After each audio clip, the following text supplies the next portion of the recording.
김기현 전 울산시장의 비위 의혹을 처음 청와대에 제보한 송병기 울산경제부시장에 대한 구속영장이 어젯밤 기각됐습니다. 재판부는 구속 필요성이 소명됐다고 보기 어렵다고 밝혔지만 검찰은 반발하고 있습니다. 취재기자 연결해서 자세한 얘기 들어보겠습니다. 박기환 기자.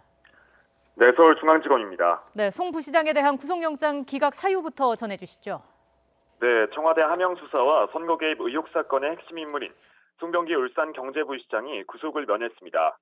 영장심사를 진행한 명재건 서울중앙지법 부장판사는 현 단계에서 구속의 사유와 필요성 등이 충분히 소명되었다고 보기 어렵다고 이유를 설명했습니다.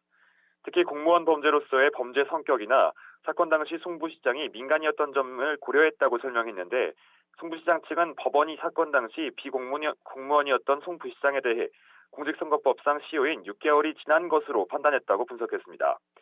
서울구치소에서 결과를 기다리던 송 부시장은 새해를 구치소에서 맞고 오늘 새벽 풀려났는데요. 취재진의 질문에는 아무런 답변도 하지 않고 돌아갔습니다. 앞서 검찰은 송 부시장이 지난 2018년 지방선거를 앞두고 상대 진영을 방해하려는 목적으로 김기현 전 울산시장의 비위를 청와대 민정비서관실 행정관에 제보했다는 혐의로 구속영장을 청구했습니다. 또 송철호 시장의 선거 캠프에서 일하면서 울산시 내부 정보를 유출하고 청와대 인사들로부터 공약 관련 정보를 전달받거나 경선 경쟁자였던 임동호 전 더불어민주당 최고위원에 대한 제거 전략을 논의했다는 선거 개입 혐의도 있습니다. 송 부시장 측은 어제 영장심사에서 모든 혐의를 부인한 것으로 알려졌는데요.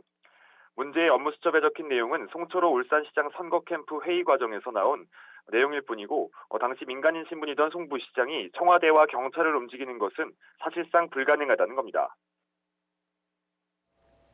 네, 송 부시장에 대한 영장 기각에 검찰은 반발하고 있다고요. 네, 그렇습니다. 검찰은 영장 기각 결과가 나온 지 1시간 뒤 오늘 새벽 1시쯤 기자들에게 보낸 문자를 통해 법원의 결정에 강하게 반발했습니다.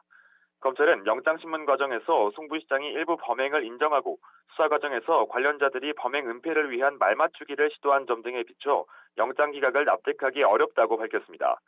또 공무원들의 정치적 중립성을 심대하게 훼손해 사안이 매우 중하다면서 법과 원칙에 따라 실체적 진실을 규명해 나가겠다고 덧붙였습니다.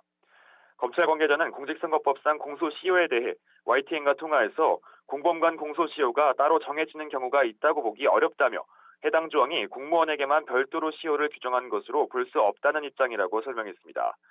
이번 수사가 시작된 뒤 첫 구속영장이 기각된 만큼 앞으로 수사에도 차질이 불가피할 것으로 보입니다. 최근 백원우 전 민정비서관 등 청와대 주요 관계자에 대한 소환도 이뤄지고 있는데요.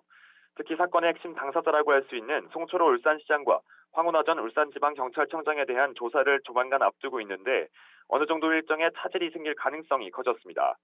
검찰은 일단 보강 수사를 거쳐 송 부시장에 대한 구속영장 재청구 여부를 검토할 방침입니다. 지금까지 서울중앙지검에서 YTN 박견입니다.